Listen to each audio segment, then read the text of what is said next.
My name is Illia Kornienko, Senior Lieutenant of the Svitlograd Police Department. This is a story I've never told before, and to be honest, I'm still not sure I fully understand everything that happened, but I owe it to the truth. It began on a quiet March night in 2023.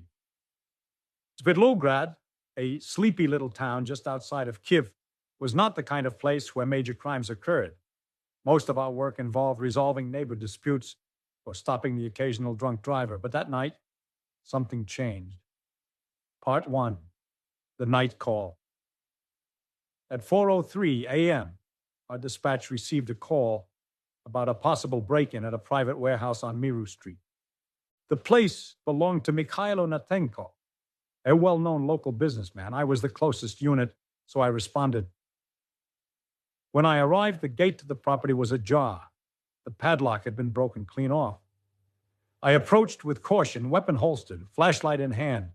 The metal doors of the warehouse were wide open. Inside, silence. I scanned the scene. Several crates were overturned. The floor was smeared with some kind of oily substance like industrial cleaning fluid. A faint scent of alcohol and bleach hung in the air. Empty cardboard boxes littered the place. Whatever had been stored here was gone. Soon, the warehouse's night guard, an older man named Serhiy, arrived, breathless and frightened. I saw them, he muttered. 2 men, dressed in black. They moved fast. I shouted, but they were already gone. Slipped through the alley. I wrote down every detail and called for backup. Something didn't sit right. The operation was too smooth, too quiet. These weren't amateurs. Part 2. The first clues. By morning, forensics was on site. They collected samples of the fluid, fingerprints from the broken lock, and any possible trace evidence. I pulled security camera footage from a nearby cafe that had a camera facing the street. There it was at 3:48 a.m., a figure in dark clothing and a balaclava, carrying a large box and moving briskly. The most notable detail, a bright blue glove on their right hand.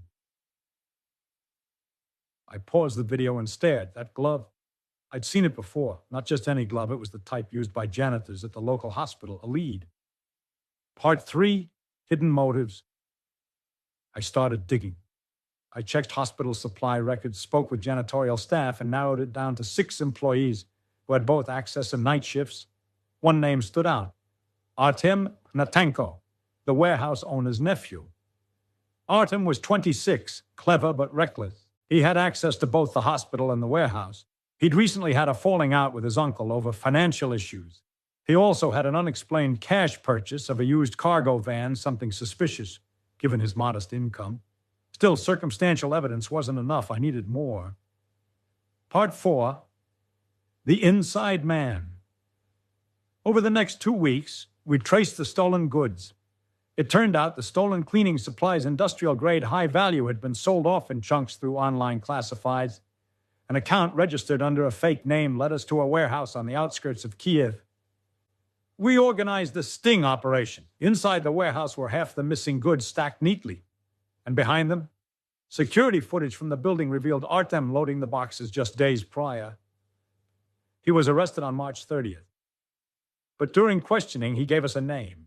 Yevhen the Mole, Dubchak, a former logistics manager fired by Mikhailo Natenko a year earlier. Bitter, calculating, and dangerous. Part 5. Into the Shadow. Finding Dubchak was not easy. He'd changed addresses, phone numbers, jobs. The man was a ghost. But he had a tell. He liked gambling. One of my colleagues remembered seeing him months ago at a private poker game. We traced him to a rundown apartment in Brovary. When we raided the place, he was gone, but maps, photos, and schedules of Svitlograd businesses were pinned to the wall. He was planning more. Among the items seized was a burner phone. We decrypted messages, plans for another theft, this time involving a medical shipment. Time was short. Part 6, the trap. We set a trap. A decoy shipment of expensive pharmaceuticals was scheduled to arrive at Svitlograd Hospital. The route, time, and security were all part of the bait. Hidden GPS trackers were installed in the crates. At 2:12 a.m., the warehouse alarm was triggered. 2 men, one in a blue glove, entered through the rear entrance. Our team moved fast, blocking exits. One suspect was caught on the spot. The other ran, leading us on a chase through the industrial zone. I caught him near a construction site where he tried to hide in a half-built foundation. It was Dubček. You think this ends here? He spat as I cuffed him. You have no idea who you're dealing with. Part 7, the network. Interrogating Dubček confirmed our suspicions. He was not acting alone. He was part of a smuggling network operating across Kiev Oblast. They stole goods, electronics, medicine, industrial supplies, and funneled them through clean distributors. The arrest sparked a larger investigation. Over the next few months, multiple businesses were raided. 9 more suspects were arrested. The cleaning fluid found at the original crime scene, a signature chemical they used to mask forensic evidence. The blue glove, a decoy, they left it deliberately to lead us toward hospital staff and away from the real players, but they hadn't counted on us digging deeper. Part 8, reflections. People ask me sometimes why I stayed in Svitlograd. Why not transfer to Kiev or join the national force, do something bigger? I always say the same thing. Because sometimes, even in the quietest towns, monsters hide in the shadows, and someone has to shine the light. That night in March taught me something. That crime isn't always loud. It's not always about guns or violence. Sometimes it's a whisper, a lock picked at 3 a.m., a box carried into the dark. And sometimes catching the criminal is not just about evidence. It's about knowing people, watching, waiting, and understanding what lies behind the mask.